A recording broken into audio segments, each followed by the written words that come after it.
Bienvenue sur History BD, je suis Sandrine et aujourd'hui on se retrouve avec Jérôme donc pour une nouvelle vidéo. On a beaucoup de choses à vous présenter. Bonjour à tous et à toutes. Donc comme vous l'avez dit, enfin non, ça ne vous l'a pas dit encore. Mais normalement, Sandrine devait faire une vidéo, comme elle fait tous les mois, sur les nouveautés. Et normalement, comme on disait, elle fait une, comment dirais-je, elle fait une petite présentation vite fait et après normalement on doit revenir dessus. Sauf qu'on n'a pas toujours autant, on pense pas à ça et puis le temps passe et on passe à autre chose. Donc moi l'autre jour j'ai été faire mes petits achats tout seul, comme un grand. Comme ça au moins j'avais personne sur le dos pour me dire que ça faisait beaucoup d'argent. Donc voilà, donc là on a pas mal de vidéos à vous présenter. Pas mal de vidéos à faire parce qu'on a beaucoup de BD à vous présenter et on va changer un peu. On va faire une petite vidéo par BD.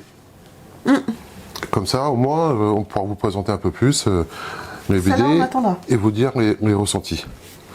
Donc, il y a des BD qui vont attendre, mais je peux déjà vous montrer celle-ci. La couverture, c'est tout ce que vous verrez. Voilà.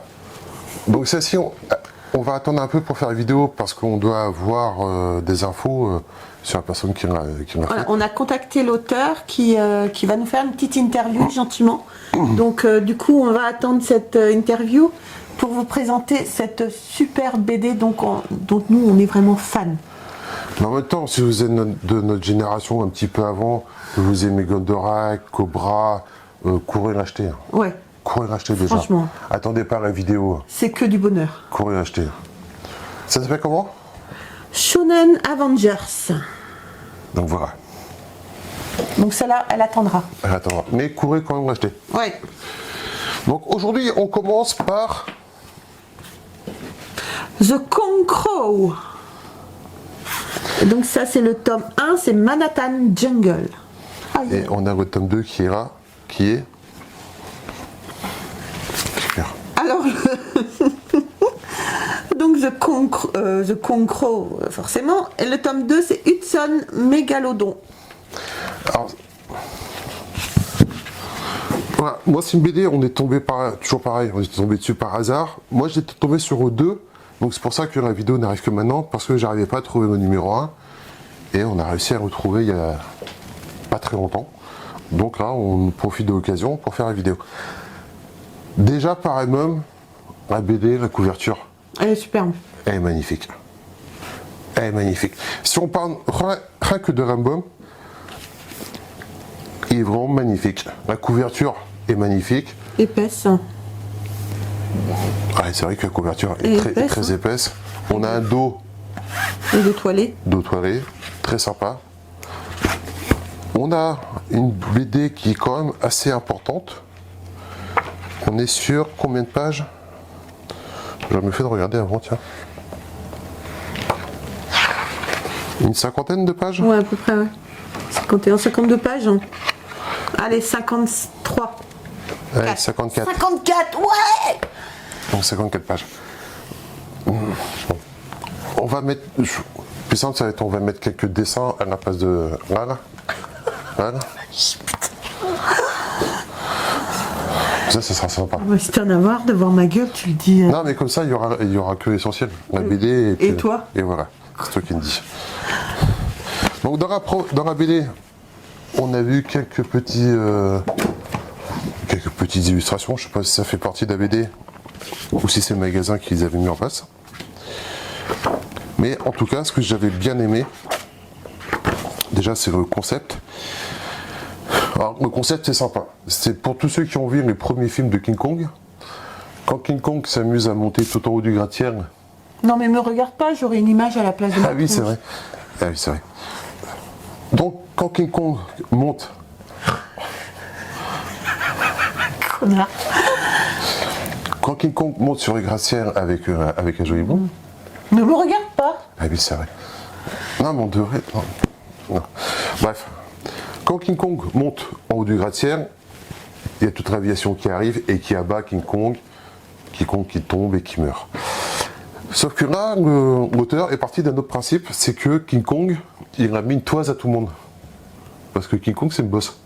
Ok? Donc il va démonter l'aviation, et en fin de compte, dans le film, Dans bah, si tu veux, la BD? non, dans le film, Ah, pardon. dans le film ou dans la BD, oui, ça veut dire, ça se passe à New York, donc sur l'île de Manhattan. Et donc, comme là, King Kong, c'est le boss, il a décidé que Manhattan, c'était à lui. Donc, là, quand on commence l'histoire, en fin de compte, l'histoire s'est passée il y a quelques années. King Kong vit à Manhattan. King Kong vit à Manhattan, c'est ce truc un peu machin. King Kong donc vit à Manhattan, donc la ville a été désertée. Et en fin de compte, King Kong, c'est le roi de l'île. D'accord. Donc voilà. Et en fin de compte, le but de l'aviation de l'armée, ils ont sécurisé tout autour, et normalement, rien ne doit rentrer, rien ne doit sortir. Donc bien évidemment, il y a toujours des cons qui y vont, il y a des cons, il y a des gens qui y habitent, qui font la loi, et tout ça. Donc moi j'ai trouvé l'idée de base assez sympathique. On va vous mettre quelques planches pour que vous puissiez voir les dessins.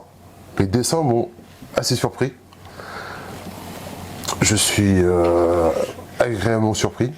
Là, on arrive on est dans les années combien 50, 60 Ouais, vu le format des uniformes. Les couleurs sont sympas. C'est une BD assez dynamique. Donc voilà. Le seul, donc l'histoire est toute bête en fin de compte. Hein. C'est un groupe d'aviateurs qui doit passer autour de Manhattan, mais ne doit en aucun cas intervenir, ni voler trop bas. Voilà. Et en fin de compte, comme c'est des cadors, il y en a un qui tombe. Et le but du jeu après, c'est qu'il y a une équipe qui doit aller le chercher. Je pour ça que... Donc, par contre, l'auteur a pris des libertés qui sont assez sympathiques, je dois avouer. C'est que, à partir du moment qu'on considère que King Kong est chez lui, donc à Manhattan,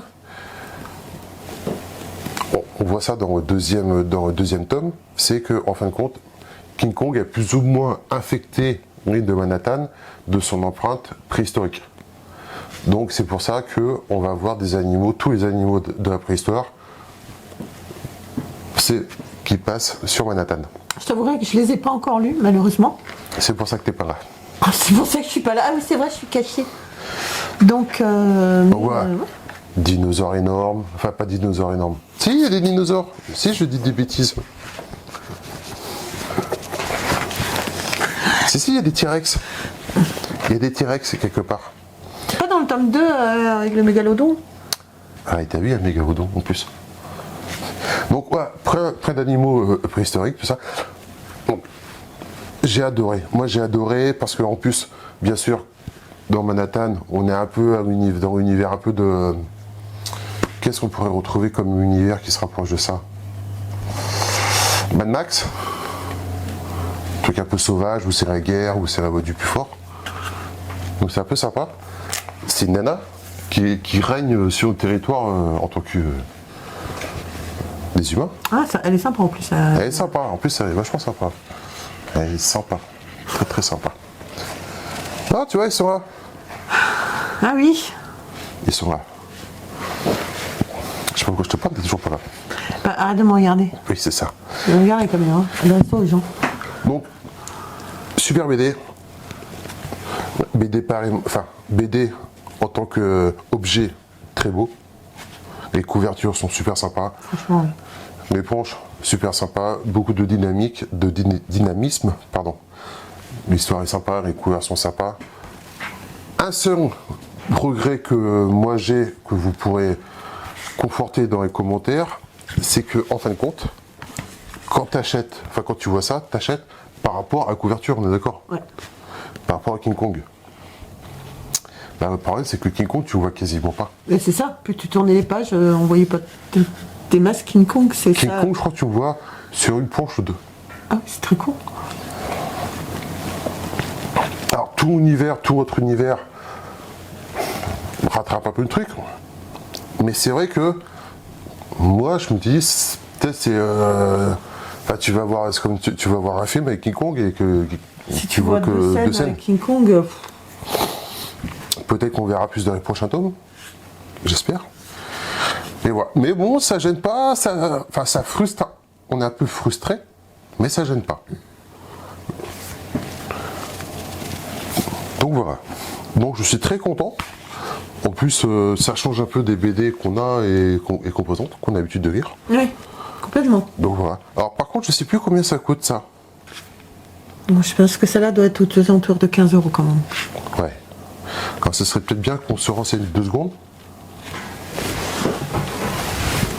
Petit interlude. Donc voilà, on est de retour et qui avait raison? Ah c'est bon, t'en fais pas, hein, t'es pas là. Non, si je suis là, j'ai pas d'image sur la gueule. Donc ouais, BD qui coûte de vrai 15 € sur les marchands. Prix qui peut se justifier vu la qualité de la bande dessinée. Alors, par contre, on est sur une couverture mate avec le titre en surbrillance. Non, on n'est pas en relief, un petit peu en relief. Alors, je sais pas si vous voyez là, mais ce sont des très belles couvertures, mais très fragiles, qui se raillent assez facilement. Donc c'est pour ça, dès que vous l'avez et que si vous tenez à vos objets, n'hésitez pas à les protéger. Nous, tous nos bandes dessinées sont sous pochette plastique pour vraiment bien Elles sont pas là, les pochettes, les d'ailleurs protéger. Non, je les ai ramassées. Et vous voyez par exemple, voilà, c'est automatiquement, dès qu'on les achète, c'est tout de suite protégé par des pochettes. Vous avez différentes tailles, donc voilà, si jamais vous voulez vous en procurer, n'hésitez pas à me demander, je me ferai un plaisir de vous donner des adresses ou des sites. On devrait faire une petite vidéo. Sur les pochettes plastiques? Pourquoi, du comment et l'intérêt de faire. Ouais. Bref. Ouais. Après. Là, on se concentre sur King Kong. Ouais, revenez là. King Kong. Et on va finir là-dessus, que c'est une super BD, que je suis très content d'avoir découvert. J'espère qu'on aura l'occasion de prendre contact avec l'auteur. Oui, je vais essayer de prendre contact avec l'auteur, ouais. Et si c'est le cas, On reviendra dessus avec peut-être une petite interview. ok. Donc on a montré quelques planches, vous avez vu la BD. Moi je pense que c'est une très belle bande dessinée. Est-ce que dans le temps ce serait une BD cotée? L'avenir nous dira. Ouais, mais vraiment pas tout de suite. Hein. Alors par contre c'est la maison d'édition que je connaissais pas. Je viens de voir. Ankama. Ankama. Pardon? Qu'est-ce que tu as dit? Ankama. C'est ça, non? Oui, c'est Ankama, pas Ankama. Ankama. Ben, je connais pas. Non, du tout. Je connaissais pas. Ok, ça n'enlève rien à la qualité de la bande dessinée. Du tout. Allez, au revoir. Sur ce les amis, on n'oublie pas, on s'abonne, on like, on nous rejoint sur les réseaux sociaux, Facebook, Instagram et TikTok. Sur ce, je vous embrasse très très fort. Et puis on se retrouve très vite pour une autre vidéo. On va tourner la suite des nouveautés. Donc voilà, je vous embrasse. À tout à l'heure ou à bientôt. Salut. Au revoir.